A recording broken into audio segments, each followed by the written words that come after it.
शिवचर के जिला कांग्रेस कार्यालय में श्रद्धा व मर्यादा के साथ 80वां स्वाधीनता दिवस को केंद्रित कर झंडा फहराया गया।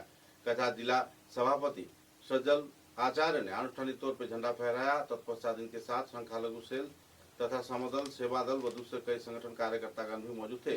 वरिष्ठ कांग्रेस कार्यकर्ता, भूतपूर्व विधायक व दूसरे वरिष्ठ कांग्रेस हस्तियों की मौजूदगी में इस दिन तिरंगे को सलामी प्रदान किया गया। राष्ट्रीय गीत गाए गए और तत्पश्चात सेवा दल के कार्यकर्ताओं द्वारा अधिनियम के आधार पर कई कार्यक्रम भी पेश किए गए। बाद में देश के स्वाधीनता सेनानियों की प्रतिमूर्ति पर श्रद्धांजलि भी अर्पण किए गए। कुल मिलाकर एक आनंदपूर्ण माहौल में शिवचर के जिला कांग्रेस कार्यालय में स्वाधीनता दिवस पालन किया गया। गौरतलब है कि पिछले कई वर्षों से लगातार कांग्रेस कार्यकर्ताओं के बीच नाखुशी का माहौल होने के बावजूद भी एक बार फिर से जिला कांग्रेस कार्यालय में स्वाधीनता दिवस को केंद्रित कर सभी स्तर के कांग्रेस कार्यकर्ताओं को एक मंच पर जुटकर इस कार्यक्रम को श्रद्धा के साथ उद्यापन करते हुए देखा गया।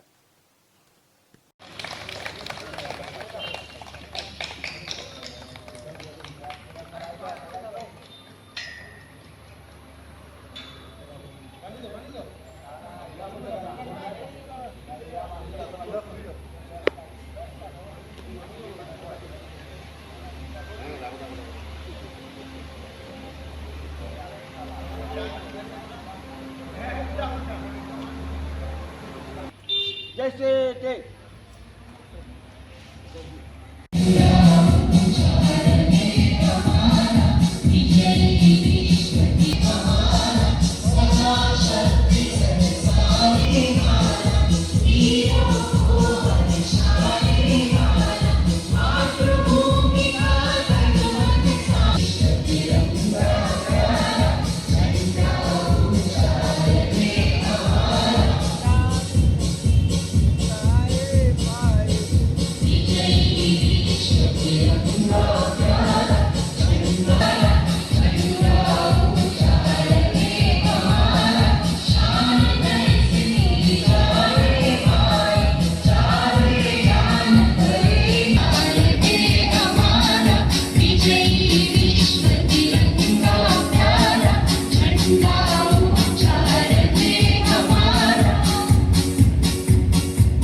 স্বাধীনতা দিবস ৮০তম এ উপলক্ষে আমরা জেলা কংগ্রেসের পক্ষ থেকে আজকে এই দিনটি আয়োজন করেছি।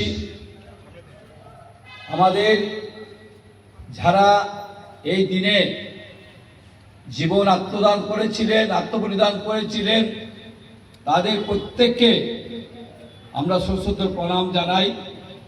এবং ভারতবর্ষের যে পরিস্থিতি, যেভাবে আজকে ভারতবর্ষের পরিস্থিতি চলছে, যুব সমাজের চাকরি নেই, মহিলাদের চাকরি নেই, ছাত্রছাত্রীদের উপর যেভাবে নির্যাতন চলছে, দ্রব্যমূল্য থেকে শুরু করে যেভাবে সন্ত্রাসবাদ, সিন্ডিকেট রাজ, মহিলাদের কোনো সুরক্ষা নেই, সেই পরিস্থিতিতে আজকে আমরা অঙ্গীকারবদ্ধ কংগ্রেস দল সমগ্র ভারতের মধ্যে কিভাবে গণতন্ত্র রক্ষা করা যায়, গণতন্ত্র কিভাবে আমাদের যিনি ডক্টর আম্বেদকর, যিনি আজকে কনস্টিটিউশন বানিয়েছিলেন, সেই কনস্টিটিউশনকে আমরা সম্মান জানাই।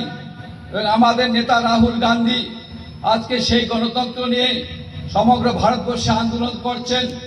আপনারা দেখছেন সমগ্র ভারতবর্ষে যেভাবে ছাত্রছাত্রীদের উপর আঘাত আনা হচ্ছে, স্টিম রুলার চালানো হচ্ছে। আজকে সেই ব্যাপারে আমি সমগ্র ভারতবাসীকে বলছি, আমরা ঐক্যবদ্ধভাবে ভারতের শান্তি শৃঙ্খলা ছাড়া দিয়ে যে সন্ত্রাসবাদ, সেটার মোকাবিলা করে ভারতবর্ষকে একটা সুন্দর রূপ দিতে হবে। আমাদের প্রয়াত নেতা রাজীব গান্ধী আজকে পঞ্চায়েত করেছেন, আজকে মিডিয়া কম্পিউটারাইজ থেকে শুরু করে ভারতবর্ষের একটা প্রগতিশীল দেশ করার চেষ্টা করেছিলেন।